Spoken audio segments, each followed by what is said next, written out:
என் மண்ணில் இருந்து சென்றதுக்கு அப்பாற்பட்டு எவ்வாறு உள்ளாய்?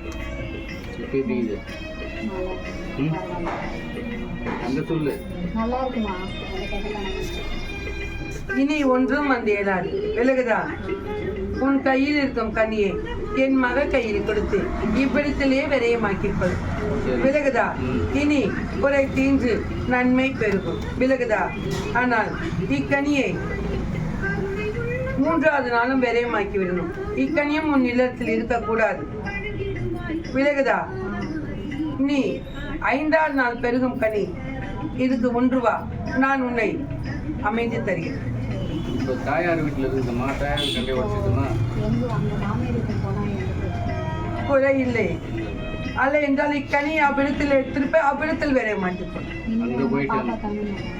அதை தானடி கூறுகிறேன். அவ்விடத்தில் அழைத்து போய் விரயமாக்கிக்கொள். விரயமாக்கி விற்று இதில் உதரத்தை வைத்து விரயமாக்க வேண்டும். விரயமாக்கி 4 திசையில் அவ்விடத்தில் இதை அழித்துவிடும். அழித்து விற்று அப்பாற்பட்டு நீ நன்மை நாளில் கனி பெருகி உன் இல்லத்தில் வை. குறையில்லாமல் நன்மை பெருகி வரும். விலகுதா? அதே போல் நீ எவ்வாறு உள்ளாய் என்று என் மகளை கேட்டு அறிந்து கொள்.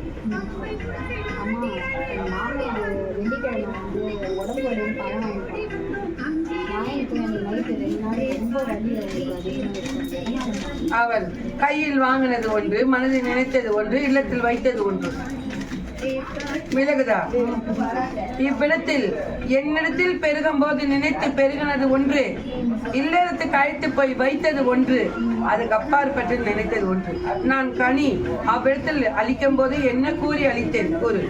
இக்கனியை நல்மாறி உன் இல்லத்தில் வைத்தால் நான் நன்மை பெருகி தருவேன். இதை குறையாக நினைத்தால் இதை 2ஆக உனக்கு பாதிப்பு ஏற்படும் என்று நான் கூறினேனா இல்லையா?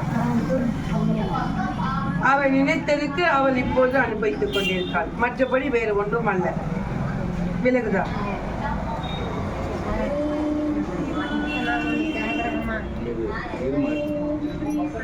நன்றாக உள்ளாய்.